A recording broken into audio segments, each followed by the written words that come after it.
Bonjour à tous, bonjour et bienvenue dans le Club 5DC, l'émission où l'on s'amuse du manga. Pour participer, seule une partie de l'équipe est là car certains ont décidé de partir genre au bout du monde. En vacances. En vacances. Mais qu'est-ce que c'est quoi? Pour le championnat du monde de League of Legends. Ou genre au bout de la France, tu vois, ça c'est encore mieux. Oh bah voilà, super, bravo quoi.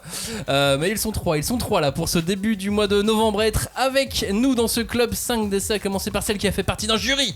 Crunchyroll Award. Voilà, classe. Wow, bravo ouais, Robin. Allez. Bah non, pas du tout. Salut Clémence. Salut, ça va? C'était classe hein. Franchement, bah non, parce que c'était chez moi quoi. Genre j'ai reçu un mail, c'était moyennement classe. On en reparlera alors. Ah, c'était pas The Voice, t'as pas appuyé sur un bouton pour juste... voter. Ah, alors attendez, il prend la parole, lui, il participe à des tables rondes sur le manga français. Ah, pas tu encore. vas sélectionner des gens. Non, je vais participer à une table ronde au festival SoBD. On en reparlera tout à l'heure alors. Mais tu te mettras de dos. Non, et je vais tu parler parler du sujet, je vais pas sélectionner des gens. Mais t'auras pas de buzzer. Non, je pense pas. Enfin, je sais pas, on m'a pas dit en tout cas. Et lui enfin il se balade à Paris Games Week. Bah si tu te balades à Paris Games Week. Ils sont jury, l'autre il fait une conférence et moi, toi tu te balades à Paris Games Week. Et encore t'avais même pas les invites pour les soirées. J'allais dire, j'ai gratté ma place. Oh mais t'es venu avec ta descendance. Ouais, je suis venu avec ma descendance que j'ai présenté à tout le monde et c'était cool. Vous l'avez compris donc, cette émission ne sera absolument pas sérieuse, ou très peu. Nous voici donc dans la 4ème émission du Club 5DC de la 5ème de coupe générique. On ne pousse pas, s'il vous plaît, on ne pousse pas, c'est inutile. Le public n'est pas autorisé à assister aux épreuves éliminatoires. Moi, je crois que je pourrais être un très bon ninja. À quoi vous jouez? L'heure est grave, c'est pas le moment de faire les guignols. Mais on n'a rien d'autre à faire, on peut pas sortir. On va leur faire notre attaque secrète, l'attaque de la Tour Eiffel, ils vont rien comprendre. Et il faudra aussi parler des dessins animés, notamment des dessins animés japonais qui sont exécrables, quoi, qui sont terribles. Oh, les bâtards! Oh, this you crazy mother...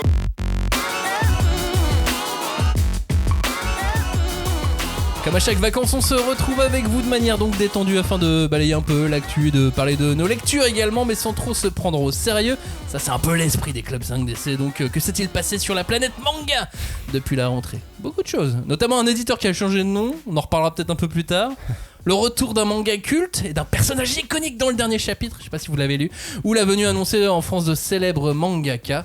Bref, il y a plein de choses à balayer. Dans ces mangaka, certains s'inspirent d'une figure emblématique du Japon, pas forcément pour des bonnes raisons d'ailleurs, le Yakuza. Vous savez d'où vient le mot Yakuza? Ça vient de Yaku, ça veut dire à côté, et ça qui est la famille. Non, ça doit être la maison, non? C'est pas ça? À côté de la maison? C'est le voisin, c'est le gentil voisin d'à côté. Putain, si j'avais su, j'aurais révisé là. Il y a Clémence qui propose le gentil voisin d'à côté. Robin, tu veux pour Yakuza? Non mais Yaku c'est famille. Je pense que Yaku c'est famille. Non? La famille d'à côté? Non, ça sonne comme une série AB. Oui, voilà. La famille bien aimée. Non, c'est pas ça. La famille bien aimée d'à côté. Non, mais vous vous basez sur le fait que j'ai raison pour famille. Non, mais parce qu'on n'a aucune idée de notre côté. Alors, un indice, comme d'habitude, Johnny a tort. Ah mince. Yakuza. Est-ce qu'on a les idéogrammes? Non. Bon. Ça va t'aider vraiment? Est-ce qu'on peut... C'est de la radio. Si, ça va m'aider. Est-ce qu'à partir de la racine du mot, on peut retrouver un peu Bien sûr. Ok, oui, c'est ça c'est le jeu quoi. Bah, comme on a des compétences assez faibles en japonais. Je ne parle pas sauf japonais. Johnny. Mais après, vous pouvez tenter des trucs un peu au hasard. Yakuza. Ouais, mais c'est vrai que famille, ça me semblait pas mal parce que c'est quand même un truc de communauté. Ouais, ça semblait pas à côté de la plaque. C'est le groupe. Non. Est-ce que c'est lié l'honneur? Est-ce qu'il y a un truc avec l'honneur? Au sabre? Non. Aux traditions? Non. Tradition, oui, il y a de la tradition. Il y a un truc tradition un peu dedans. Un peu de tradition, ouais. Est-ce qu'il y a de la nourriture? Non. Un objet? Un objet, oui, en quelque sorte. On dirait qu'on joue de maison. C'est la maison. En deux. Est-ce qu'il porte des lunettes? Non. Alors, on enlève cela. Mais est-ce qu'il est blond? Non. Est-ce qu'on le délimite en deux mots? Yaku et za ou ya plus loin ku plus loin za? Et ya plus loin ku plus loin za. Alors, vas-y, John, dis-nous tout. Alors le ya, ça doit être un truc genre comme Outcast. Le magasin. Le magasin. Le magasin, très bien. C'est vrai, c'est ça? Pas du tout. Oh. Ah non. La famille alors. Alors c'est peut-être le lieu, peut-être donc pas la maison, mais la ville ou la maison fermée. Une cave. Et non. Non mais là franchement on rame. Hein. Ouais, alors c'est quelque chose de ludique. De ludique. Ludique. Ah, c'est un truc de salle de jeu? Pas loin de salle. Qu'est-ce qu'on fait de salle de jeu? Non. On fait des joue paris. Non. On mise joue. de l'argent. Ah, c'est les salles derrière. On joue aux cartes. On fait des On paris. joue aux cartes. Ok, il a juste fait le Robin signe de qui genre court. on joue aux cartes. On fait des paris. Non, on c'est fait ça. au jeu aux cartes, il vient de Le dire. mot Yakuza viendrait d'un jeu de cartes, Oicho Kabu. Et à la fin de la partie, on additionne les cartes qui nous restent et on a le résultat. Et alors, par conséquent, à votre avis, Yakuza, c'est le résultat d'une main gagnante ou d'une main perdante? Bah, perdante. Moi je dirais gagnante. T'as une chance sur 2, merci. Moi, je dirais perdante aussi. C'est perdante, oui. Eh ouais, t'es Évidemment. nul. Alors, ça viendrait, j'utilise toujours le conditionnel, de la combinaison 8, 9 et 3. Ah, le ya. Et Yatsu, Kyu-san. Donc, ça fait Ya de Yatsu, Ku de Kyu et Za de San. Coup de Q. Coup. Il y a plusieurs lectures, tu sais. Ok, d'accord, oui. ok, très bien. Et donc, 8, 9, l'origine des Yakuza viendrait de là, car il serait donc à l'origine des exclus de la société. Ça serait donc des zéros, des perdants. Et et ça viendrait donc de là. Mais ça, c'est l'une des origines. Il y a aussi des histoires de guetteurs devant les temples. Ça vient de loin, dans tous les cas. Et le jeu, l'errance, en tout cas, c'est ce qui revient toujours autour du mot Yakuza sur toutes les versions et les étymologies possibles et l'origine des Yakuza. C'est pas forcément des mecs cool à la base. Oui, ça, bon, on avait plus ou moins l'idée, compris. mais Merci, on professeur n'avait pas Mouchi. l'origine. Non, mais aujourd'hui, dans le manga, les Yakuza peuvent avoir l'air cool. Ah oui. Il y a des gens Oui. qui sont fans des mangas de Ils Yakuza peuvent et ils même trouvent ça cool et Très tout. sympa. Comme Oui, Même mais garder des petites d'un filles. point de vue de la société, c'est pas des gens très, Par exemple. c'est pas des gens très cool. C'est des gens qui sont en marge et qui font des Bien choses sûr, pas mais très qui ont bien. un honneur. Ah, un code d'honneur. Après ça, c'est. C'est important. Dans quel manga on a des Yakuza? On a fait une Sanctuary, émission dessus. Sanctuary. Ouais. Clairement. Fable. Bah, moi, La voix du j'avais globelier. Yakuza's Guide to Babysitting, Bah, moi, c'était la voix du dont j'ai globelier. découvert l'animé justement à cause de- Il y a Shad Yakuza. Shad Yakuza. Ouais, c'est un Yakuza qui ouvre un bar à animaux. Ah oui, c'est vrai. Et en fait, il fait une sorte de SPA. Et Ah, c'est chez Doki Doki, ça. Tout à fait. Ah, bah, c'était évident. Toi, je savais pas, mais Ouais, en s'il y a vrai, des chats. c'était évident. Soleil et Doki Doki sont quand même assez first sur les chats. Sur les chats, ouais. Ouais, ils ont juste pas de chi, mais ils sinon. sont- ils sont bons. C'est dommage. Ah, ceci dit, Nobi Nobi est très fort aussi sur les chats. Ouais. Bon, Yakuza. Allez, donnez des noms. Est-ce Il y en a qu'on plein peut mettre partout. Neko Gahara dedans, mais c'est pas de Yakuza. Dommage. Non. Pas de chance. Ne confond pas Yakuza et Samurai non plus. Ah si, il y a pas eu un isekai il y a pas longtemps avec des yakuza. Ah non, c'est pas du tout des yakuza, rien à voir. Non, c'est en fait C'est des jeunes délinquants. C'est pareil, j'ai un peu tendance à Tokyo confondre Revengers, à rien confondre- à voir. à confondre Furio Non. et Yakuza, mais en fait Furio c'est la première étape pour devenir Yakuza, tu vois. Bon, vous retournerez écouter l'émission sur Oui, les Yakuza. Ah, mais c'était il y Moi, a j'avais longtemps. Et puis voilà, il y en a aussi dans Hunter x Hunter. Ah bah oui. Oui, vous enfin, avez- c'est pas le Comment ça principe. Bah si, là en ce moment on est en plein dedans, là. Il y en a plein. Bah oui, mais je. Ah Il y a oui. des mafieux de partout. Vous avez lu ou pas? Non. Bah Non. j'ai pas lu le dernier, non. Sérieux, il y a que moi? Bah oui. Ouais. Mais Moi, vous j'ai êtes pas eu du du tout mal, fan de Mais Hunter. moi j'attends que ça Bah sorte si, en France. mais en fait moi Mais j'aime ça bien sort lire. en voir le France, c'est livre. légal là. J'aime bien le Oui, lire un peu bon, dans la le foulée, livre, tu le vois, livre. genre moins qu'il y Ah a bah la- là t'avais tout le tome 37, Oui, mais je veux le livre Plus entre le début je du veux le livre 38. entre les mains. tout inédit. Ça fait moi Non, ça il m'a faut pris lire tout de une suite. semaine et demie je crois pour tout lire parce que c'était, tu sais, au bout d'un moment j'avais des petites périodes de lecture. Oui. Mais sauf que j'avais même du mal mais des faut- fois à lire un chapitre en entier, même sur une demi-heure ou quoi. Mais il faut tout relire avant de le relire. Et donc ça. avant, j'ai pris clairement. une semaine pour relire le Mmh. tome 35, le tome 36, et Ah, là il y a voilà. tout. Du coup, on se fait plaisir. Bon, moi j'adore. Du coup, il y a des Ah Yakuza. bah c'est spoil. j'ai Ah, hâte donc de il faut lire. qu'on se remette un peu à la page là. C'est vrai. Bah, c'est-à-dire que vous avez plus qu'une semaine d'ailleurs, parce qu'après les chapitres 37 vont. Oui, mais vont moi sauter. j'aurai le livre, je le livre entre les mains. Oui, donc toi on en reparle en mars quoi. Bah ouais, bah- Robin, on ne parle plus de Hunter avant le mois de Bon, mars. vous pouvez, de toute C'est façon, en vous mars. savez que le spoil, je m'en fous, donc du coup, vous pouvez parler de. Ouais, le Hunter, tome si vous 37 sort en mars en France. Wow, c'est loin. C'est pas dans loin. si Bah, longtemps que ça, comment hein. tu. Bah, et Noël et tout ça, tu vois. Oui, bah, Bah, voilà, j'ai plein fête de de trucs à Noël, lire une d'ici là. raclette, 2-3 crêpes, Non, et après, puis c'est c'est bon, bien on parce y que est. Hein. je viens Mais d'apprendre. tu sais que- qu'on n'imprime pas les choses en 2 jours. Hein. Ouais, mais là, il le savait que ça sortait. Du Mais coup, oui, ils auraient mais- pu l'imprimer dans la foulée, tu vois. Bah oui, mais là, même si on l'imprimait là, on Bah, pourrait on- pas l'avoir à Noël. Bah, peut-être que si. Bah non. Bah, Si peut-être on que va non. vite. Si on va vite. Mais après, s'il faut Il y a pas les leur temps de Il boulot, faut se les dépêcher gens- un petit peu quand Eh même. ben hein. moi je vais devenir éditeur et vous allez voir. Je vais imprimer des trucs en, Waouh. en 2-2. Tu Je vais aller l'appellerais chercher comment le papier moi-même. T'appellerais ça comment, Joe? Mon édition Ouais. Franchement, c'est une bonne question. Mais c'est toi qui as dit que tu voulais être Johnny éditeur, hein. Edition. J'avoue. Joe. Après, non mais le Nio Niba, j'ai trouvé ça très drôle.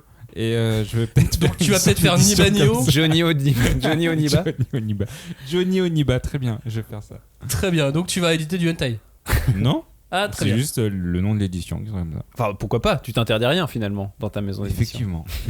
Bon, en tout cas, pour ceux qui ont lu Hunter, parce que là, je sais qu'ils sont nombreux à nous écouter et à être à jour sur Hunter, Bah c'est génial. On est entre deux feux. On est entre dans l'attente que ça envoie encore plus, mais ça envoie déjà. Mais on est toujours dans une petite phase de préparation et surtout il y a un personnage, je vous dis pas lequel, mais un personnage assez iconique, très attendu qui est sur le bateau. Je vous dis pas lequel c'est. Ok, vous allez voir. Bon, là, ou alors c'est si bon, je peux dire oui à mettre. tous ceux que vous citez si vous voulez. Oui c'est Léolio, oui c'est.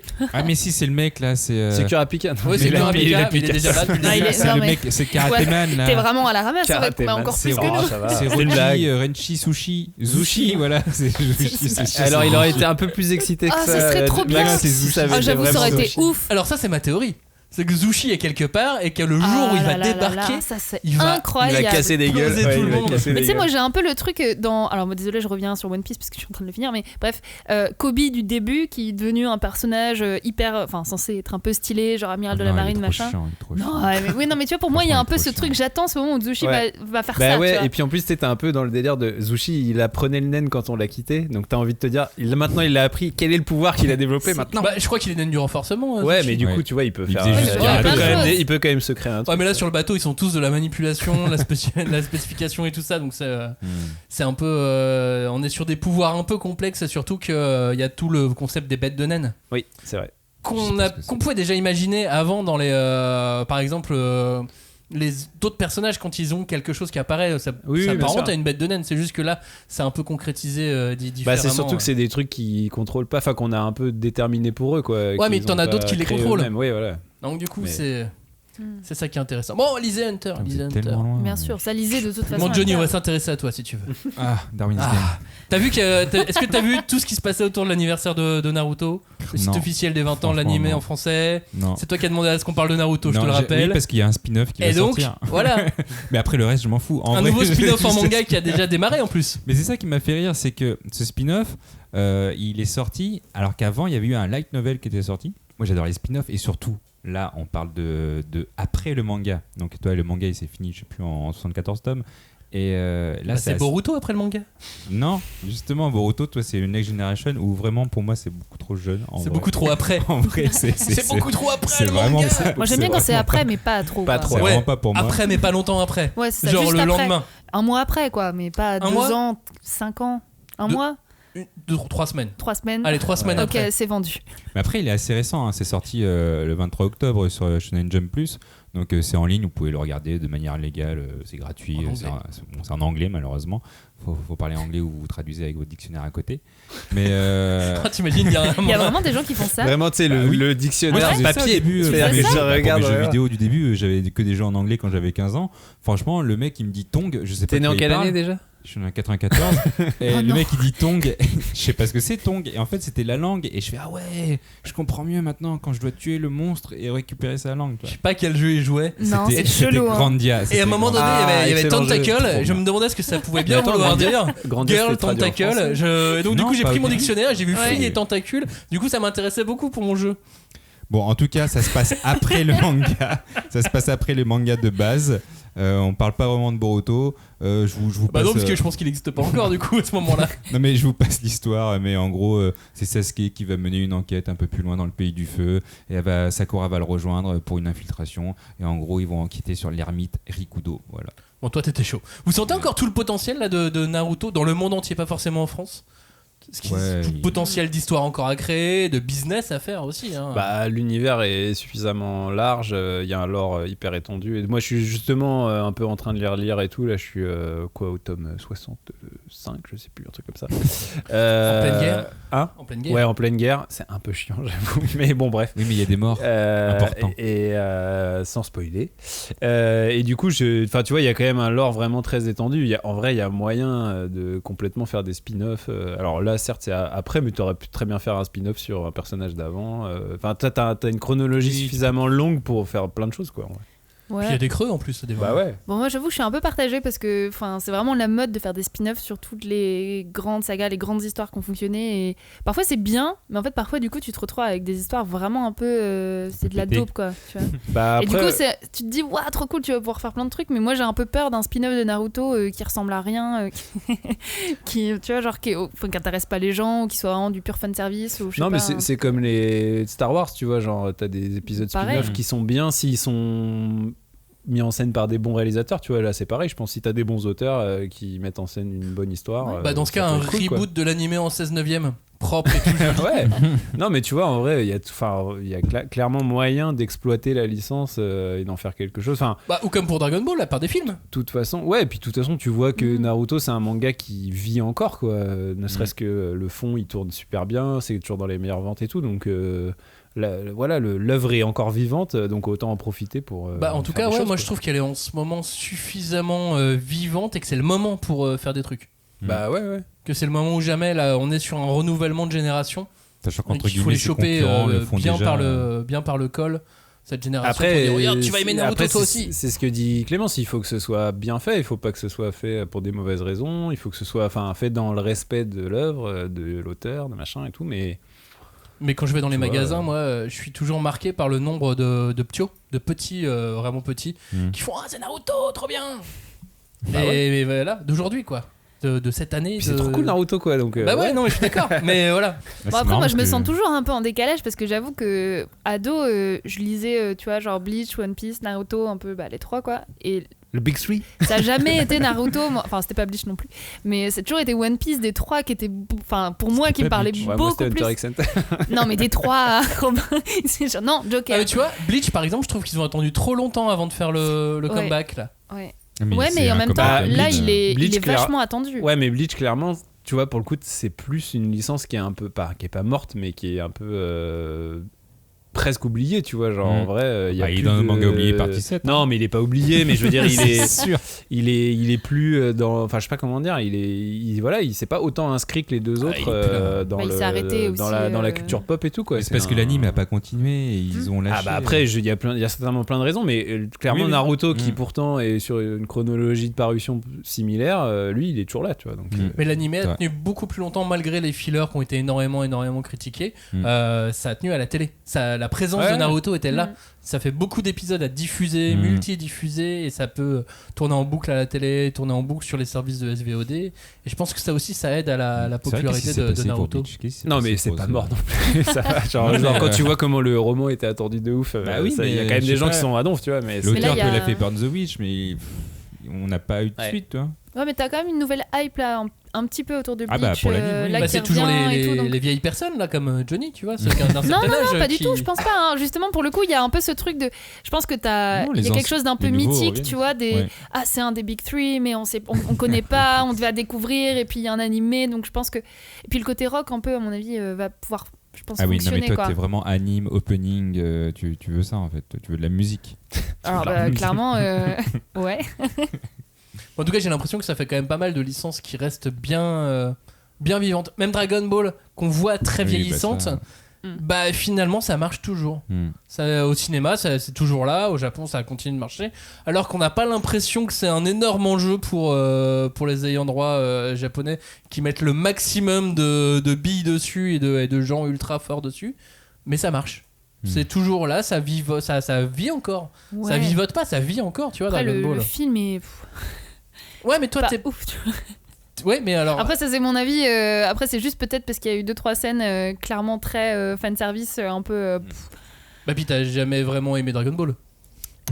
Du coup, il y a quand même peu de chance que. Non, mais c'est vrai, mais t'as totalement raison. En n'aimant pas la saga, il y a quand même peu de chance d'aimer le film qui vient de sortir. Il est pas du tout fait pour les gens qui. Non, mais complètement, j'ai pas grandi avec en tout cas. Ouais. Donc, Non, mais après Dragon Ball, je pense qu'il a cette figure de. Tu sais, espèce de shonen tutélaire, tu vois. C'est le truc. Enfin, c'est même. C'est la référence. C'est plus qu'un manga maintenant, Dragon Ball. C'est un phénomène culturel, quoi. C'est un truc. C'est quand même. Pilier de. Bah, c'est quasiment ce qui a créé le manga en France, donc forcément, c'est hors norme par rapport à tout ce qui a pu exister même après, quoi. Même si c'est pas une licence qui est au niveau de l'actu des autres, mais il y a cette espèce quand même, mine de rien, d'aura qui est indépassable, quoi. Mais là, tu vois, ils sont beaucoup à revenir. Même Slam Dunk.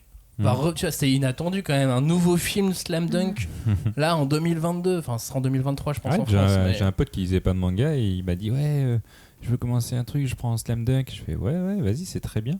Du coup, là, il a fini tous les Slam Dunk Star Edition. il est trop content, donc maintenant il veut commencer One Piece. Je fais ouais. Bah après, ce qui est cool, Il devrait c'est plutôt lire Yu Yu Hakusho. ce qui est cool, c'est que tu vois sur Slam Dunk, ce qui est cool, c'est que tu te dis tu vois la Star Edition qui a un peu été décriée et tout, mine de rien, elle a quand même un peu réussi son pari, qui était justement de recruter, de rappeler, bah voilà, Slam Dunk quand même, c'est un manga hyper important. Et puis pour les giga fans, il y a quand même des chances que une super édition de luxe puisse arriver un jour en France. Non, moi je trouve ça vraiment cool parce que c'est clairement une œuvre qui mérite, et c'est cool de se dire que justement une édition qui avait cette volonté là justement de faire ce coup de frais, de la remettre au goût du jour dans une forme accessible, a un peu réussi. C'est ça, parce qu'en plus même comptablement parlant, c'est pas cher. Donc non, c'est cool. Mais du coup, je rejoins ce que tu disais, Max, au tout début, c'est vrai qu'on est dans une époque où qui accueille vachement bien ce genre de réédition, ce genre un peu de renouveau de certains titres qu'on a un peu oubliés, où en fait t'as toute une nouvelle génération qui ont débarqué, qui sont très friands en fait de ces classiques, enfin en tout cas pour eux qui sont des classiques, et donc de redécouvrir ça, et donc en fait tu revois une nouvelle popularité qui émerge. Donc c'est pour ça que je suis d'accord, effectivement c'est un peu le bon moment pour des grands classiques, de faire un peu des spin-offs, des trucs un peu autour, de construire tout un univers autour de leur manga. Il y en a deux que je vois pas revenir vraiment, c'est FMA et Fairy Tail. Alors il y a des rééditions, je veux dire les éditeurs entretiennent malgré tout, mais il n'y a rien de nouveau. Non, FMA, il y a la Perfect qui est pour le coup une édition qui est unanimement reconnue comme super bien. Oui, mais c'est une édition, c'est pas un truc nouveau produit au Japon. C'est pas un animé. Alors il y a des longs métrages, mais qui sont pas non plus fous. Non. Et puis Fairy Tail, rien du tout. Ouais. C'est d'autant plus étonnant de la part de Fairy Tail parce que pour le coup là, on est vraiment sur du shonen méga mainstream qui était vraiment dans les meilleures ventes, enfin dans les top ventes en France entre autres, mais partout quoi. Et ouais, c'est vrai que, et pour le coup là, alors j'ai pas lu tout Fairy Tail, mais j'imagine qu'il y a quand même le lore pour faire de l'exploitation. Surtout que lui, il met déjà de base des trucs dans le temps. Donc, Ouais, voilà, donc c'est vrai que c'est. Après, peut-être que c'est aussi la volonté de Mashima qui a envie de faire autre chose et qui a envie de passer. Enfin, tu vois, qui a envie plutôt d'utiliser son énergie. Oui, et puis de toute façon, il relie. Alors, il y a la suite de Fairy Tail qui est toujours publiée, quelque part, au même titre que Boruto avec Naruto. Quelque part, tout est un spin-off de ces trucs d'avant, tu vois. Genre, à chaque fois que tu fais une nouvelle œuvre. Non, mais il y a la vraie suite qu'il ne dessine pas, mais qu'il écrit, qui est Fairy Tail sans Year Quest, un doigt de Year Quest. Et il y a Eden Zero qui est une autre série. Mais c'est le multivers qui connecte avec l'univers. D'une certaine manière, oui. Le Mashima. Après, parfois, quand les fins sont suffisamment bien, t'as peut-être pas envie de relancer, tu vois. Ouais, peut-être, mais. Le soupir de Joe. Non, mais en fait, je suis juste étonné que, avec tout le business qui existe autour de ces séries, qu'il n'y ait pas plus de tentatives. Alors peut-être que c'est les auteurs qui disent non. Ah oui. Ouais, ça c'est possible aussi. Je pense que c'est ça. Ils voient des projets, ils font non, c'est pas moi, laisse tomber. Pour moi, c'est eux qui arrêtent. De toute façon, l'auteur de Fairy Tail est toujours actif. L'autrice de FMA revient l'année prochaine, si je ne dis pas de bêtises, en France avec, mais elle a déjà sorti avec son nouveau manga. Là. Son chapitre il est dispo là, sur Square Enix app. Ouais, bien sûr, c'est sorti là en octobre. Ouais, c'est une nouvelle app que j'ai découvert. Qui est bien chiante, mais. On est. Elle va vite vous coûter de l'argent. J'ai plus envie de dire que plus qu'une app, c'est un autre e-libraire. Mais au moins, on peut lire plus ou moins les 3 premiers chapitres gratuitement de l'auteur de les 3 premiers bouts de chapitres. C'est ça qui est compliqué, ouais. À votre avis, combien on estime le tirage mondial de ces 2 titres? Lesquels? Dernier comptage officiel. Voilà. Alors, FMA et Fairy Tail, c'est ce dont on vient de parler. Mais j'avais pas entendu, désolé. Alors moi j'ai fait L, alors du coup je sais pas. Non mais le tirage mondial. C'est pas mon truc. De tous les tomes, de toutes les éditions. De ces 2 séries. En circulation là. Wow. Parce qu'elles sont à peu près au même niveau, à peu près je dis à 5 millions près. Moi je dis comme Robin. Attends. J'ai aucune idée. On va dire qu'en 1 milliard. France... Mais non. Attends, je dis n'importe quoi. En France, on a un truc genre 100 000 par tome pour Fairy Tail. On a peut-être atteint les 200 000, 150 000. Il y a combien de tomes Fairy Tail? Consonne. 70. Voyez. Il y a 70. 72, 60. Enfin, je sais plus. Comme Naruto. Alors on multiplie par 7 fois moi je reviens, je vais prendre à boire. Le compte est bon. Oui, on vous écoute, Johnny. Votre opération, 100 millions. Quel est le chiffre du jour? 100 millions. 100 millions. 100 millions. Moi je pense que c'est 95 millions pour Fairy Tail. Clémence, tu dis un truc? Ah non, moi comme lui. Eh ben alors vous avez faux tous les deux, c'est moins. 5. Et c'est quasiment autant l'un et l'autre. 67. C'est plus. C'est autant l'un et l'autre? 80. Ah ouais, FMA, putain. 80 millions. Gros score. Ouais, entre 75 et 80 millions selon les. Ouais, mais du les coup, derniers. ça veut dire clairement une qu'FMA préférence c'est mieux entre les deux. parce qu'il y a que 25 tomes en soi. Et c'est Bah ça oui, qui est assez oui, hallucinant. c'est pour Alors ça que que c'est, Fairy Tail a Oui, il y a une- peut-être eu plus d'éditions. Ouais. Ouais. Ouais, mais même s'il y a eu plus d'éditions, en vrai, 25 tomes versus 70. Ouais, je suis d'accord, c'est ouais. FMA qui gagne. Franchement, Ouais, clairement, FMA, c'est FMA. De toute façon, on voulait que ce Elle s'en soit sort FMA bien. qui gagne de toute façon. FMA, elle donc, s'en sort bien. Mais en fait, il n'y avait pas de jeu concours. Hein. Mais maintenant, il y en a Ah bon un. Peu importe. Voilà, les femmes contre les hommes. Les femmes ont gagné. Toujours, elle gagne toujours. Il n'y avait pas de jeu concours. Même quand il n'y a pas de compétition. Vraiment, Voilà, vraiment, pas de que ce soit compétition. Robin, calmons tous ces gens là qui veulent faire la compète. Toi, tu vas faire donc une table ronde sur le manga français dans un festival de bande dessinée. Oui, tout à fait. Dis-nous tout. Festival qui s'appelle So BD qui aura lieu début décembre. Moi, je participe à cette conférence le samedi 5 décembre.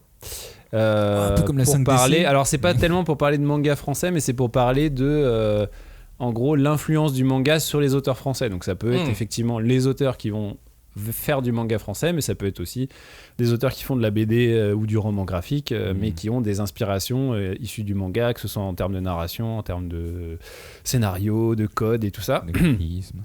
Et en fait, je trouvais ça intéressant de parler de ce sujet. Alors, bon, certes, pour faire la promo de ma conférence, auquel j'invite tous les Il y auditeurs aura quand parisiens. même des auteurs avec toi ou d'autres Il y éditeurs aura un auteur qui s'appelle Richard Marazzano qui avait fait un manga qui avait eu un prix, un album sorti au Japon qui avait eu un prix au Japon.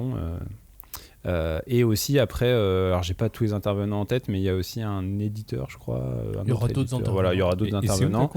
C'est au festival So BD. Vous avez toutes les infos sur le site du festival de toute manière. SO. SOBD.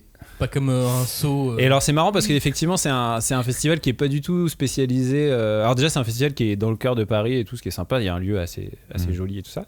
Et c'est un festival qui est pas du tout spécialisé manga. À la base c'est plutôt un truc, on va dire centré sur la BD indépendante, tu vois. Donc après voilà, il s'intéresse à toutes les formes d'expression autour de la BD, mais en l'occurrence il y a cette conférence sur justement parce que on sent bien que même dans la bande dessinée indé ou le roman graphique, il y a ces influences là qui interviennent. Et ça m'intéressait d'en parler parce que récemment il y a eu un article de Jérôme Lachaze sur le site de BFM qui a parlé justement alors là pour le coup lui vraiment spécifiquement du manga français qui tente de s'imposer en France avec justement il citait les exemples de Radiant Dreamland qui sont un peu des espèces de figures de proue pour tu vois dire regardez ça peut marcher le manga en France, le manga français.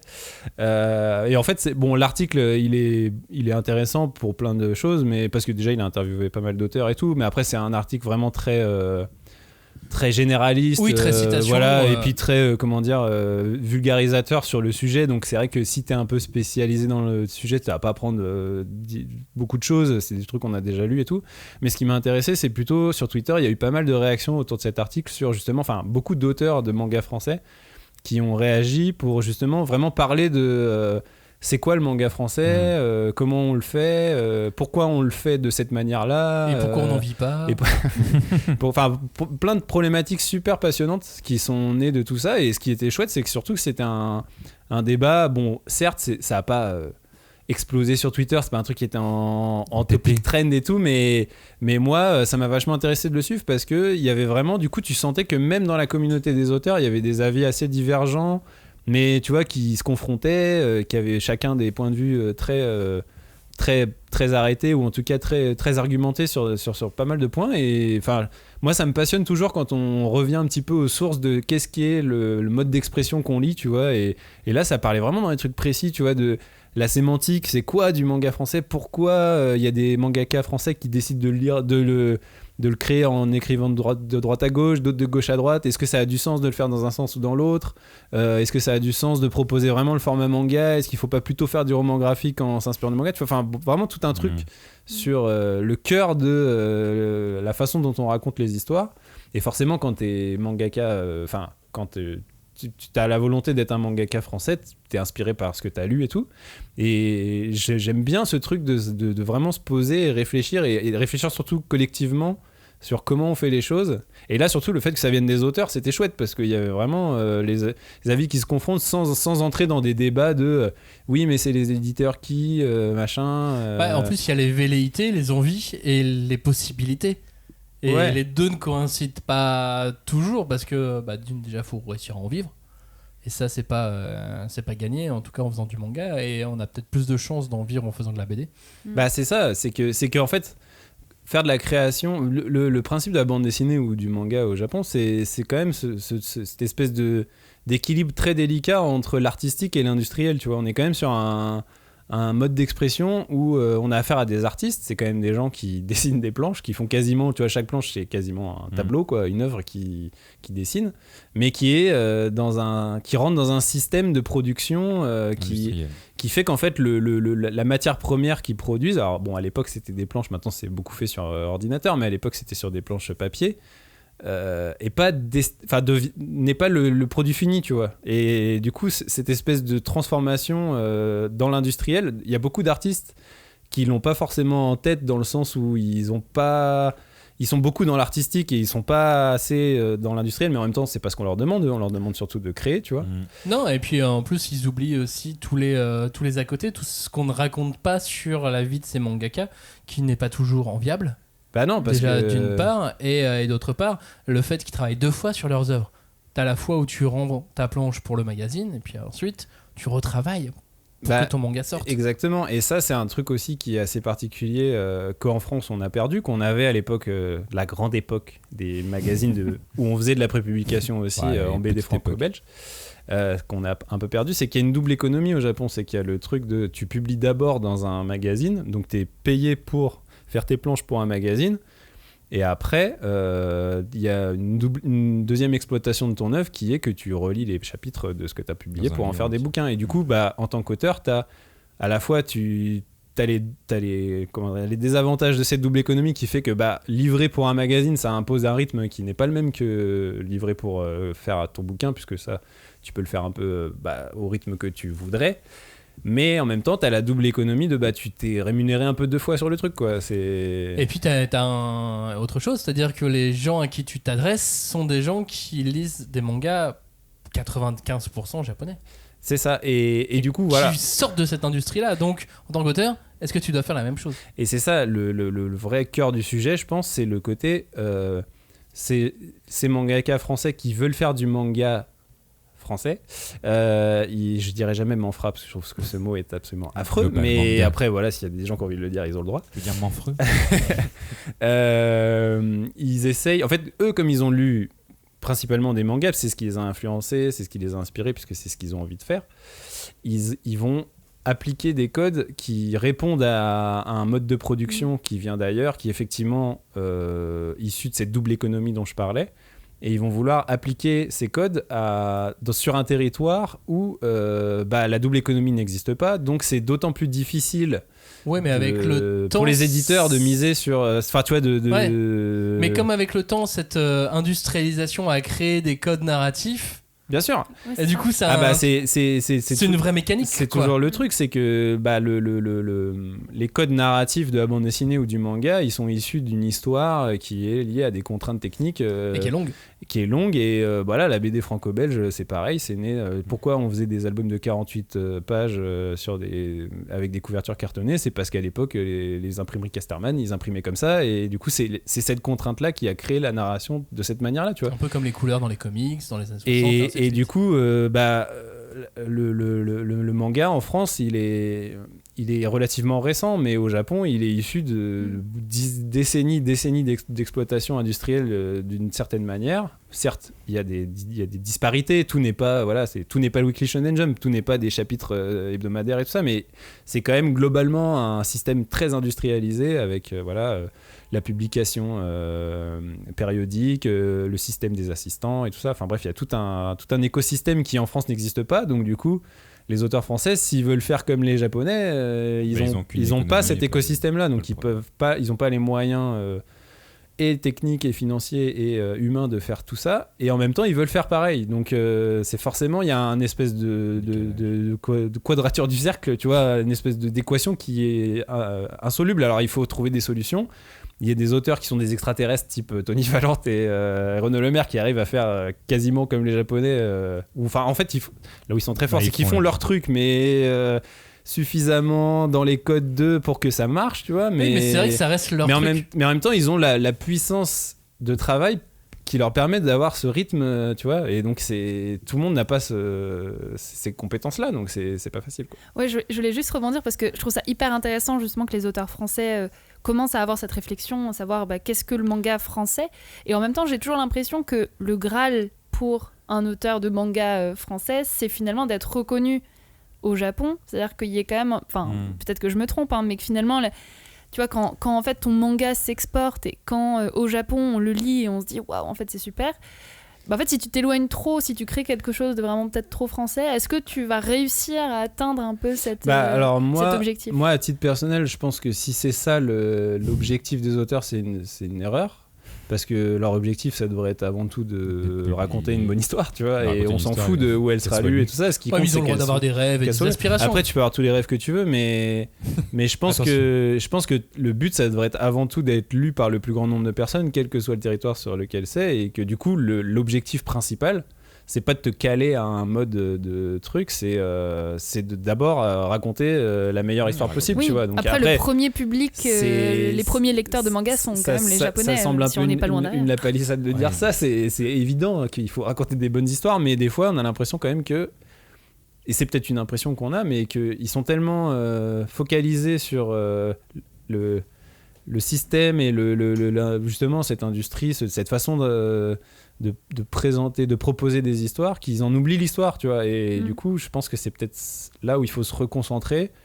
Mais bon, c'est difficile parce que si tu veux te concentrer à faire une bonne histoire, faut que tu aies les moyens et le temps de le faire. Et si tu es mal payé... Et les personnes autour de toi pour t'aider, et ainsi de suite. Tu vois, c'est pas facile. Donc, c'est un peu... c'est difficilement soluble. Donc c'est pour ça qu'il y a effectivement la voie de digérer tes influences manga et les mettre dans une autre proposition qui sera plus compatible avec l'écosystème d'édition français, on va dire. Mais bon, c'est sûr que tu peux dire c'est un peu, il y a une forme de frustration là-dedans puisque je sais pas, par exemple, tu vois Yojimbot. Oui, voilà, mais complètement, tu vois. C'est une super BD et tu sens toutes les influences qu'il peut avoir, mais sauf que ça va à 200 à l'heure et c'est trop stylé, et il a eu des prix et il est reconnu en France et je pense que ça se passe bien pour lui, quoi. Ouais, il y a plein d'exemples de mecs comme ça, enfin même des gars du label 619, les Singelin et tout, ils sont clairement dans ce truc ils ont déjà, alors eux en plus les influences comics et tout, mais ou un mec comme Jim Bishop qui est publié chez Glénat, qui a fait Lettres perdues et Mon ami Pierrot plus récemment. Lui, c'est un gars, tu vois toute l'influence manga, elle est comment dire, elle est évidente dans son travail, mais il a réussi à mettre ça dans une forme qui fait que, en plus, je pense que pour le coup, c'est une forme qui, d'un point de vue narratif et d'expression artistique, lui plaît et qui est en phase avec aussi l'édition, quoi. Bon, et si j'ai lancé ce débat, c'était parce que je voulais savoir une chose. Je voulais qu'on revienne, qu'on atterrisse sur Dreamland, qu'on parle de Renaud Le Maire et qu'on pose la question à Johnny. Est-ce que ta compagne a appris pour les 500 € de booster ou pas, finalement? Mais c'est ta faute en vrai, non? Non. Putain, franchement, quand elle me l'a dit, je fais putain, mais Maxime, il est relou. Il lui a dit là. Elle m'a écrit un texto un jour, je sais pas, j'étais en soirée, j'étais en train de m'amuser. Bon, déjà, t'es en soirée, tu vois, tu laisses ta famille, mon gars. Oui, parce que j'ai des droits de sortie par semaine. Et un jour, je reçois un messenger, je fais quoi? T'as dépensé 500 € et après tu me fais chier pour 1 € que je dépense dans le PQ en trop. Je fais. Mais pourquoi tu l'embêtes sur le PQ aussi? À un moment donné, le problème, il est là. Entre les économies. On économise 1 € là, on économise 40 € pour que tu puisses acheter 500 €. Et la nouvelle PlayStation, c'était combien? Non, la nouvelle PlayStation, c'était un peu mon cadeau d'anniversaire, tu vois, c'était 500 balles. Et du coup, là, elle a appris, et encore, je pense qu'elle a pas compris que c'était 500 € de booster et que c'était juste des cartes. Franchement, elle a pas encore compris ça. Et honnêtement. Mais pourquoi tu le répètes du coup? Cache-le. Parce que je pense pas qu'elle va écouter cette émission, évidemment. Mais tu pensais pas qu'elle écouterait la précédente? Mais moi j'ai cette chose qu'on appelle pour les humains l'espoir. Et pour les humains. Je garde ça pour moi. Et c'est vrai que dans les histoires avec les extraterrestres et tout, c'est souvent. Mais les humains, eux, ont l'espoir avec eux. L'espoir, ils ont. Franchement, c'est vraiment l'espérance qui est très importante pour l'humain. Et moi j'ai ça ancré en moi. Mais sinon, Dreamland, le remaster tome 1, il déchire. Voilà. Je l'ai pas eu encore entre les mains. Moi je l'ai eu et il est très bien. J'attends le tome 2 qui va sortir du coup incessamment sous peu. Et donc on se posait la question sur combien il y allait avoir de remaster. Et ben en fait il va y en avoir beaucoup. Il a dit qu'il allait tout faire. Ouais. Mais pas tout de la même façon. Non, mais c'est ça. En gros, le tome 1 il est vraiment changé. Il y a vraiment beaucoup de pages qui ont changé. Le tome 2 un peu moins. Le tome 3 encore un peu moins. Mais par contre il va vraiment repasser sur tout. Donc il dit, il a mis sur son Twitter ou je sais plus sur Instagram, qu'il y a un intérêt vraiment pour les nouveaux lecteurs de passer par le tome 1 et 2. Après pour les autres, pour les collectionneurs, bah il va tout refaire. Donc après si vous êtes collectionneur, bah tant pis pour vous parce que vous allez tout prendre. Mais en vrai il n'y a pas vraiment d'intérêt. Et tant mieux pour lui. Voilà. Non mais non, lui en vrai il s'en fout. Hein. Lui il fait ça pour lui. Hein. C'est ça qui est bien en fait avec Renaud Lemaire, c'est que il est pas dans le commercial. Il fait pas ça pour vendre. Son tome 1 il est à 5€. Il est déjà à prix beaucoup plus bas que ce que ça devrait être. Et honnêtement il le fait parce qu'il veut refaire ses planches. Il est content. Il a l'occasion de pouvoir le faire et il le fait. Mais il veut pas gagner de la thune dessus pour gagner de la thune, toi. En tout cas, moi je le vois comme ça. En tout cas, qu'il ait l'opportunité de le faire, c'est ça aussi que je trouve, trouve chouette. Bon, allez, autre gros sujet maintenant, après les 500€ de Johnny. L'autre gros débat qui agite les réseaux sociaux, c'est cette affaire là qui agite Internet, qui agite les lecteurs, les lecteurs collectionneurs.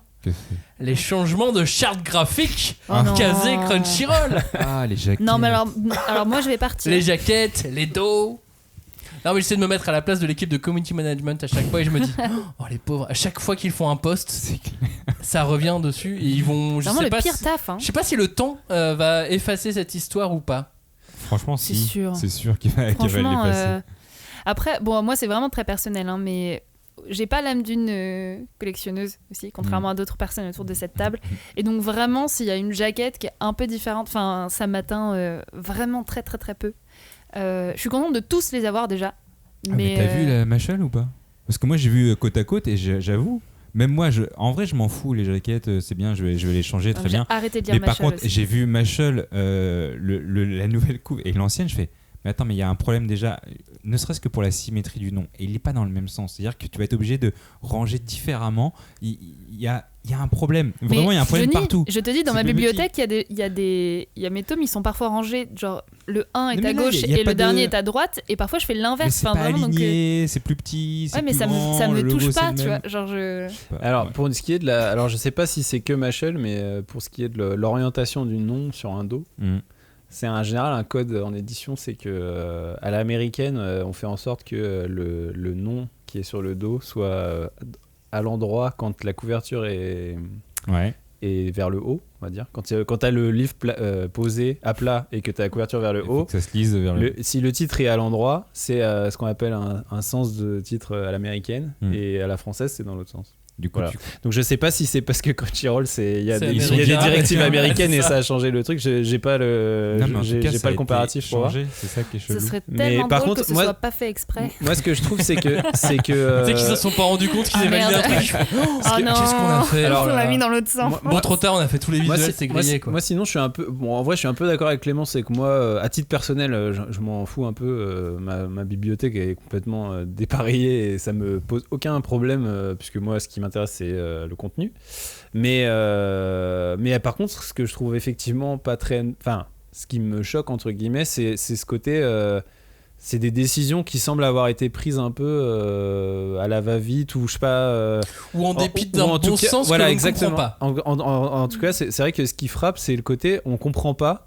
Et du coup, c'est d'autant plus compliqué à faire comprendre à la masse des gens qui lisent pourquoi ils ont pris ces décisions-là. Moi, j'ai essayé parce que vraiment, il y a des trucs où tu te dis, mais en fait, c'était tellement plus simple de se dire, on garde juste pareil et on change juste le logo. Et pourquoi vous vous êtes pris la tête à tout changer, quitte à vous prendre une shitstorm dans la gueule, et surtout que du coup tu t'envoies ces pauvres community managers au front pour assumer tes décisions de changement de charte graphique totale, et c'est vrai que c'est un peu incompréhensible. Mais ça manque de transparence, bizarre, c'est que si la transparence ils ont essayé, ils ont fait une énorme FAQ etc.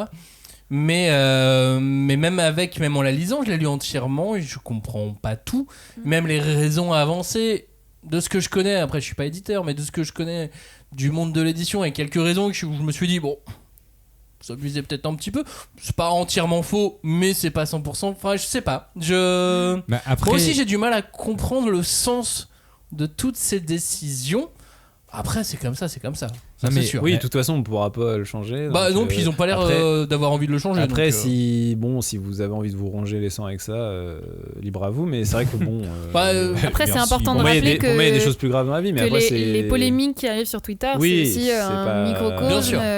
Et je pense qu'il y a beaucoup de lecteurs qui vont peut-être se dire, qui vont découvrir d'ailleurs en achetant un nouveau machin, dire puis, ah bah tiens, c'est chelou, c'est différent. Regarde pour le coup. Alors, je crois que c'est logoté toujours casé, mais le coffret de la première partie du premier cycle de Chainsaw Man, il est sold out. Oui, mais parce qu'il y a un truc bizarre déjà sur ce coffret, c'est qu'ils en ont édité beaucoup moins que prévu. Pas énormément. Ça fait 3 jours que je vais à la Fnac, ils en ont pas, j'en ai un peu marre. Heureusement pour moi, j'ai reçu une précommande que j'avais eue avant, mais en vrai, oui. Parce qu'il faut savoir que Joe précommande au moins 2-3 fois, va en acheter 3 en plus au cas où. Il est votre Et après, la personne que vous détestez. Et après, parfois, il en pique à des auditeurs de la 5DC qui sont gentils, qui lui envoient. Allez, on passe sur autre chose. Mais en tout cas... C'est vrai, passons à autre chose. Clémence, en parlant de Crunchyroll, t'as été invitée à participer au Crunchyroll Awards. Tout à fait. Donc, Anime Awards. Anime Awards. C'est pas, donc pas de manga, que des animés. Exactement. D'ailleurs, quand je vous l'ai annoncé, vous m'avez dit bouh, c'est nul, les animés, tout ça. C'est pas nous, hein. Que Maxime. Moi, j'annonce, hein. Je dis les choses. Toi, je tu ne cache dénonces, pas. toi. Mais on parle jamais d'animé dans cette émission, voyons Clémence. C'est vrai, mais oui, mais le moi, débat je animé pense... autour d'animé. Non, de toute façon. J'ai bien essayé sur la punchline. Non, mais bien sûr, les mangas dans mon cœur, mais moi, je dénigre pas les animés parce qu'en vrai, c'est comme ça que j'ai commencé à lire des mangas, et je pense que c'est le cas pour beaucoup de gens. Et il y a aussi beaucoup de gens que ça saoule d'aller lire des mangas ou d'en acheter, et donc ils sont contents de regarder des animés. Et donc parfois il y a des histoires qui sont géniales, et donc c'est cool que les gens puissent les découvrir même s'ils n'ont pas envie de lire les mangas. Bon bref. Et puis après tu disais quelque chose tout à l'heure, Joe, c'est vrai que la musique, pour moi, apporte quand même quelque chose qui peut parfois être vraiment intéressant, quoi. Tu vois, genre ça apporte une nouvelle perspective, ça apporte quelque chose. Voilà. Et donc oui, j'ai reçu un petit mail sympathique de Crunchyroll me proposant de participer, être jury des Crunchyroll Anime Awards. En gros, si j'ai bien compris, c'est qu'en fait, ils choisissent un peu dans plein de pays, genre 4 ou 5 représentants. Ouais, t'es ambassadeur, t'es ambassadrice de la France. Exactement. T'as eu des Ferrero Rocher ou pas? Non, j'ai rien eu. Bah non, parce que je ne veux pas être payée, d'accord? Mais c'est pas une blague. C'est le principe. C'est juste qu'au soirée de l'ambassadeur, bah non, c'est quand même des cadeaux et tout. Je tiens à mon intégrité. Voilà. Tu tiens à ton poids surtout. Calme-toi là. Non mais et donc en gros, alors là où j'étais un peu surprise, c'est qu'en fait on m'a annoncé ça, donc. Notamment par téléphone en me disant voilà, on va t'annoncer que tu vas être jury, si tu veux devenir jury, faudrait que tu répondes. Et en fait je me disais les awards c'est en janvier, je me dis c'est cool, c'est bien parce que moi je regarde régulièrement des animés, mais tu vois c'est sur toute l'année, donc il y en a genre 200, j'en ai pas vu 200, clairement pas, puis surtout qu'il faut lire les mangas quoi. 200 séries et travailler, oui, de 20 épisodes du coup. Oui, on est sur épisodes. Minimum. Vraiment c'est beaucoup quoi. Et clairement j'avais pas tout vu pardon.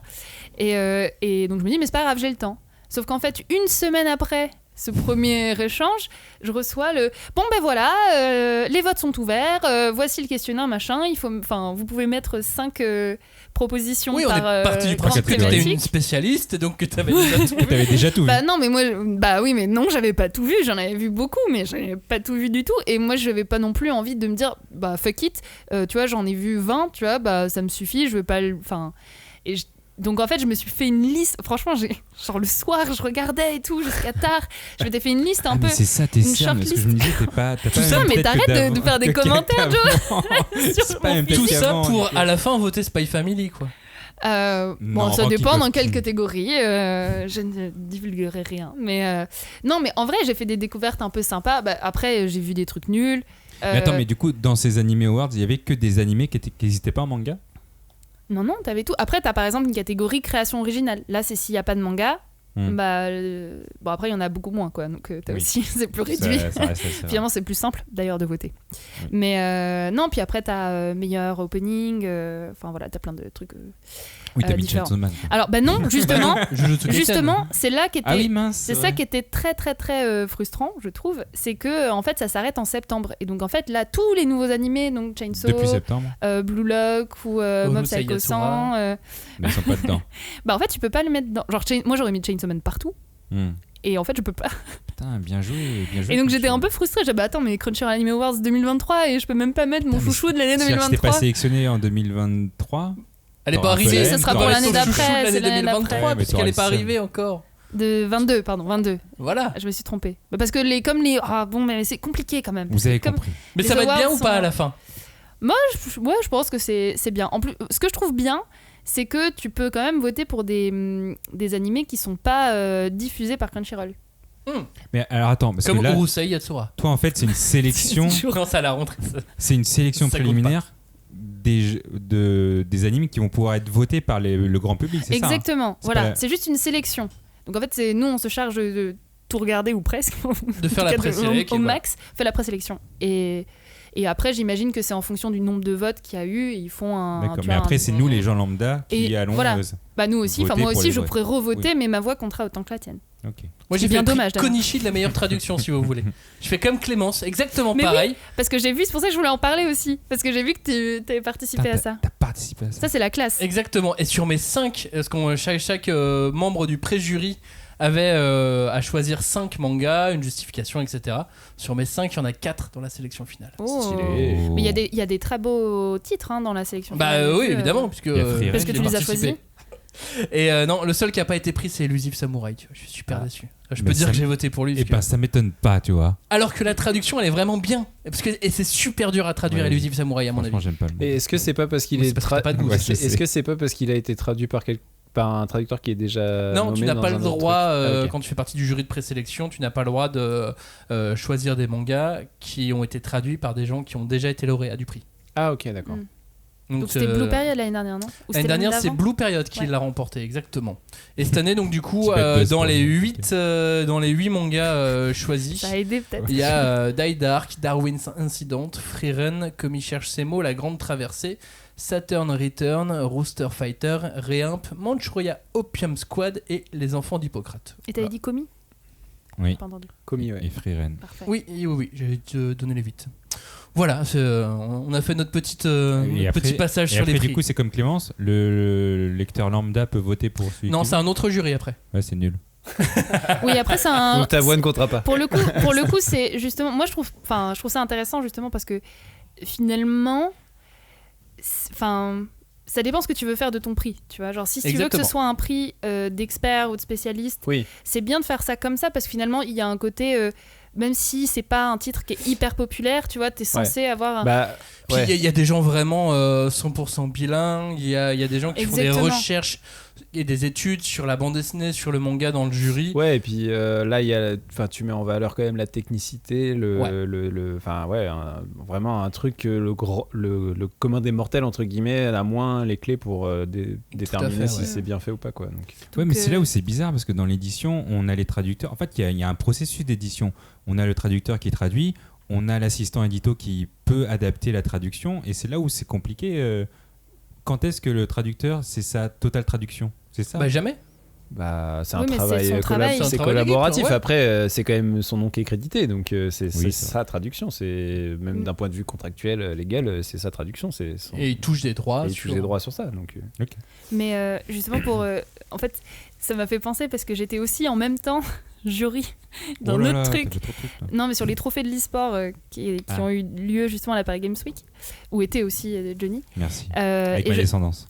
Exactement. Et on a eu cette même discussion parce que c'était la même chose, c'était le même processus, c'est-à-dire que c'était entre guillemets des spécialistes qui avaient été à qui on avait demandé de voter, tu vois, pour certaines personnes, et après faire une présélection, et après c'est le grand public qui votait. Et donc en fait, t'as eu un peu des gens qui râlaient parce qu'ils se disaient mais finalement ceux qui gagnent le prix à la fin, c'est pas forcément ceux entre guillemets qui méritaient le plus, ou alors tu vois qui ont eu la meilleure vraiment performance. C'était plus un vote de popularité, c'est-à-dire que les gens qui sont hyper populaires, appréciés par beaucoup de gens, qui ont une grosse communauté, vont avoir beaucoup de votes et donc vont gagner, alors qu'il y a des petits qui sont beaucoup moins connus mais qui en fait d'un point de vue tu vois, d'histoire ou technique, il y a un truc incroyable qui s'est passé, mais ça n'a pas non plus explosé aux yeux du monde.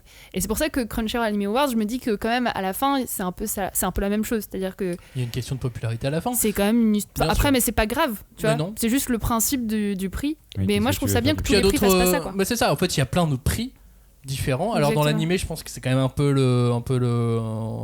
peu le chef, le Crunchyroll Anime Awards, tu vois, c'est un peu celui qui dirige le monde. Mais Pour l'instant. mais en dehors de sur le manga, il y en a quand même un peu plus. Ouais. J'ai l'impression en tout cas. Mm. Bon d'ailleurs, en parlant de prix, vous avez vu qui sont les invités à Angoulême? Oui. Bah, il y a l'auteur de la Blue Girl que j'adore. C'est vraiment le premier. C'est le premier nom qui te vient en tête. C'est exactement le premier que je veux dire. Parce que... Mais non, mais en fait, je connaissais pas son nom. Et quand j'ai cherché, je fais, mais c'est qui ce mec? Il est spécialiste dans le hentai et tout. Du coup, je cherche et je fais, ah ouais, il a fait la Blue Girl. C'est le seul truc que je connais. Sauf qu'il est pas invité à Angoulême. Mais si. Ah, c'est à Angoulême qu'il est invité? Mais oui, je crois que c'est à Paris Manga qu'il était invité. Mais non, alors j'espère que je me trompe pas dans mes conneries, mais si Toshio Maeda est invité. Voilà, heureusement elle est vide la bière. Et Johnny fait tomber les choses. Si Toshio Maeda était invité à Paris Manga. Oh bah là, au début du mois de décembre. T'as tout ça pour pas parler de Isayama dès le départ. Voilà, exactement. Voilà, tout ça pour se tromper. Donc, qui sont les invités d'Angoulême? Hajime Isayama, évidemment. Ça va être incroyable. Ouais, en plus, bon, en fait, je sais même pas si je vais pouvoir y aller, mais il va falloir que je me débrouille, prendre un train pour faire la l'aller-retour. Évidemment, Ito et Ikegami. Ouais. Et oui, là, les logements, laissez tomber. Ou alors, vous avez des amis qui vivent déjà dans ce coin-là. Ou alors, vous avez une voiture et vous allez prendre un gîte autour. Ouais. Et vous non mais moi je vais squatter chez Robin, c'est sûr. Et sinon, non mais après, selon où tu vis, tu peux faire l'aller-retour. Selon où tu vis. C'est sûr que si tu vis en Belgique, l'aller-retour dans la journée il est plus difficile. Mais si tu vis à Bordeaux, ça va. Ouais. Ça à dépend Paris, de... ça va, mais c'est raide quand même. Enfin, non, Paris, ça va. J'ai déjà fait moi sur une journée. Bah, tu te lèves à 6h, tu rentres à 23, tu vois, mais ça là, va. Les billets pour les expos viennent d'ouvrir là. C'est possible, oui. Oui, ça vient d'ouvrir. Mais voilà, non mais ça va être chouette, ça va être super chouette. Bah ouais, grosse année manga pour le coup là. Oui, carrément. Surtout que gros auteurs. J'avais raté quand je travaillais encore chez Pixel, j'avais raté l'interview d'Isayama. En gros, on était en grosse négociation et tout, Pika était à fond et tout, et puis en fait dernière minute ils se sont dit ouais, je sais pas, peut-être ok non on fait pas. J'étais trop triste. J'étais là quoi? Je peux pas avoir Hajime Isayama. Du coup, bon, on en reparlera. J'étais dans ma phase attaque des titans et tout. Dans ta phase fangirl. Eren Yeager, relation toxique, j'étais dans cette phase là. Le man bun. C'est un peu retombé depuis, mais on en reparlera pendant les fêtes. Mais du coup il y a pas que Isayama, il y a d'autres auteurs de manga. Oui, Junji Ito. Tu n'as pas écouté Junji? Non mais j'ai pas du tout entendu. Non, c'est pour ça qu'on en a parlé, mais c'est pas grave. De Sanctuary. Maeda donc à Angoulême, c'est ça? Franchement, je sais pas où j'ai lu ça. Je pense que c'était à cause de Junji Ito que j'ai vu en même temps. Alors, fait, oh là là. je vous confie un truc. Johnny nous a envoyé quelques messages pour nous dire il y a ça, vous avez vu? Et il a dit il y a Toshio Maeda à Paris Manga. Et alors là, il nous le sort. Tu connais son œuvre, et là tu nous dis qu'il a invité à Angoulême. Voilà, bah ouais, non mais je me suis trompé. Il est toujours très concentré ce garçon. Qui était le premier mangaka à remporter le Grand Prix de la ville d'Angoulême? Mizuki. Non. Otomo. Tout à fait. En 2015. Mais qui aurait dû être le premier? Mizuki. Akira Toriyama. Akira Toriyama. L'année précédente. 2 ans avant. Ah non, 2 ans avant. Qui a finalement eu un prix spécial dit, prix du 40e. Mais alors attends, du coup pourquoi il aurait dû gagner mais il l'a pas gagné? Parce que c'est un autre auteur qui a eu le Grand Prix, je sais plus qui c'est d'ailleurs. Mais quelqu'un dont on a oublié le nom. On n'a pas moi j'ai pas le fin mot de l'histoire, mais a priori Akira Toriyama avait remporté le plus de voix. Oui, parce que c'est le moment où ils avaient changé le mode de vote du Grand Prix, où ils avaient demandé aux auteurs. Parce qu'avant, Angoulême, c'était le jury, le grand jury d'Angoulême qui décidait de qui était le Grand Prix. Donc il y avait un côté un peu copinage, machin. Ça avait été pas mal critiqué. Et je crois que pour cette année-là, effectivement, ils avaient changé le truc et ils avaient dit en gros, c'est tous les auteurs comme aujourd'hui qui votent pour leur père. Qui votent pour leur père. Et tous les auteurs ont voté Akira Toriyama. En fait, il y avait eu Mais du coup, il a pas gagné. Il y avait une première liste de 3 auteurs, je crois. Du coup, il y avait Toriyama et 2 autres dont j'avoue j'ai oublié les noms. C'est pas Willem? C'était peut-être l'année de Willem, je sais plus. Et du coup, là, il y a eu vraiment un côté genre non, mais on va pas laisser. On va pas laisser du manga gagner la BD internationale. Le message qui a été envoyé, c'était un peu ambiance. Non, mais on va pas laisser gagner Akira Toriyama alors qu'il y a tel autre auteur, machin. Et donc, c'est finalement pas le vote grand public. Enfin. Des pairs, c'est plutôt le grand jury qui a. Ce qui est un peu abusé, on est d'accord. En fait, c'était le moment où c'était un peu bancal ce mode de scrutin et du coup, pour un peu rattraper le coup, ils ont dit non, mais on va quand même lui donner le prix du 40e anniversaire. Mais maintenant, c'est quoi alors le vote? Maintenant, c'est vraiment les auteurs qui votent, me semble-t-il. Peut-être que ça a changé, vu qu'à Angoulême, ça change un peu tout le temps. Mais il me semble que bien maintenant... Willem qui l'avait remporté. Oui, c'était Willem, ok, c'est ça. Après, ça reste, c'est pas n'importe quel auteur, c'est quand même un collège d'auteurs. Non, mais bien sûr, bien délimité, c'est Et puis, Romico, t'as de toute quel façon, chiffre, non en fait, en vrai, qui que ce soit, 2019. l'auteur qui a le Grand Prix, c'est mérité. En général, c'est toujours des auteurs qui ont des carrières qui méritent ça, quoi. Mais c'est vrai que là, il y avait un côté. Voilà, c'est vrai que ça aurait eu du sens. Bon, après, que ce soit Otomo le premier, ça a du sens aussi, tu vois, mais tu te dis, ça pouvait être que l'un ou l'autre. De toute façon, le premier mangaka à avoir ce Grand Prix, ça pouvait être que Toriyama ou Otomo, tu vois. Genre, il y a un truc Après, un peu. Une autre version de l'histoire pourrait être qu'il a totalement refusé ce prix, puisque ça voulait dire que il devait venir, faire l'affiche, il devait faire l'affiche, ouais. et il devait bosser un petit peu pour le Oh festival non, c'est trop après, chiant. et venir en France, Je etc. refuse. Et qu'il avait peut-être pas du tout envie. Il C'est peut une ne autre pas- oui, il peut avoir le prix et ne pas venir. hein. C'est une bonne question, ça. Je sais pas du tout ce que ça représente aux yeux des mangaka japonais Angoulême. Est-ce que ça a Le changé? prestige. Est-ce que ça a Non, évolué? je pense que le Non, mais Il y a toujours un prestige. il y a toujours ce truc de Ouais, prestige. je pense que ça dépend des auteurs, mais oui, globalement, quand même, tu vois. Je serais curieuse, Après, tu vois. c'est genre, s'il y en a- auteur-éditeur. En vrai, il y a aussi la maison d'édition qui fait regarde, Ouais. t'as gagné Ouais. le prix. C'est le grand prix prestigieux Mais international. dis-toi qu'à l'époque, dans les années 80, Osamu Tezuka est venu Ouais. en France Ouais. au festival d'Angoulême de manière totalement anonyme parce que ça Hmm. était super curieux de tout ça, quoi. Mm. L'auteur de MPD Psycho, il vient souvent. Enfin, tout le monde s'en fout, mais voilà. Je sais pas pourquoi on laisse la parole à ce garçon en fait. Des fois, des fois je me demande. Mais t'étais bon, pas facile, prévu ce soir, c'est toi, bon. non? Mais Pourquoi ouais, c'est t'es ça, là? pourquoi il vient J'ai vu de la lumière, c'est trop cool. Bon, quelques autres news ont retenu votre attention, ça y est, un animé pour Journey Beyond Heaven. Oui. Wow, Ça, c'est super. Je sais pas si c'est super. Est-ce que l'animé va juste pas être génial ou pas? Mais si, il va être Bah, je sais bien. pas. Oui, parce que quand ils avaient sorti, quand c'est sorti, il y avait eu un petit court métrage, non? Ils avaient fait un. Il me semble qu'il y avait une sorte de petit. Ouais, ils font toujours des petits trailers, des choses comme Ouais, ça. et je trouve ça pas mal en vrai. Ça va ramener des Je m'étais lecteurs, dit, c'est si Ouais. c'est un peu dans le même esprit. Parce que de toute façon, on part de tellement bas au niveau Ouais, du nombre de c'est lecteurs sûr. que ça peut qu'avoir un impact positif, quoi. Mais, Parce que mais c'est comme si on l'avait édité nous-mêmes. tu vois. on est avec ce Tu te souviens titre-là. quand on l'a dessiné ensemble? Est-ce qu'on et tout proposerait pas d'avoir le logo, tu sais, comme on change Crunchyroll, la charte, on met un logo 5DC au lieu du logo de l'éditeur. là ou dans le prochain tome, c'est recommandé par la 5ème de couve. C'est clair, franchement, ils devraient faire ça. Mais Voilà, si vous nous entendez Une chez jaquette alternative. chez Pika, n'hésitez pas, service Allez, commercial on est et là, marketing. On est toujours là, on est toujours là pour Johnny. Non, mais moi je pense que moi je trouve ça bien parce qu'effectivement, bon, déjà ça ramène des gens qui vont découvrir le manga. Après, t'as pas toujours des adaptations nulles. Effectivement, bah, peut-être qu'on en a beaucoup, hein, la majorité. Aussi, pas forcément beaucoup, il y en a Non, aussi. non, Voilà, mais Elles existent. Mais en tout cas, c'est pas impossible d'avoir de bonnes adaptations et d'avoir des choses intéressantes. Et je pense que sur un titre comme celui-là, qui est pas non plus, enfin, en tout cas en France, je sais pas si au Japon c'est beaucoup plus populaire, mais j'ai pas l'impression non plus que ce soit un truc. Bah, déjà, il y a un anime, ouais, ça veut dire quelque chose. En vrai, oui, pour enfin, moi, t'as des animes sur des. Non, mais pour moi, ça veut dire qu'il y a un minimum. Non, d'attente sur d'une, quelque ça chose. continue d'être publié, il y a un Ouais. animé, non, ça veut dire Et que ça. c'est en tout cas, c'est un titre hype, c'est sûr. Enfin, Ouais. genre, en vrai, c'est un titre qui avait eu des prix. En tout cas, au sein des gens qui s'y ouais. intéressent et qui apprécient Clairement. le manga. On est japonais. Genre la On va- 5e on va découverte. au Japon.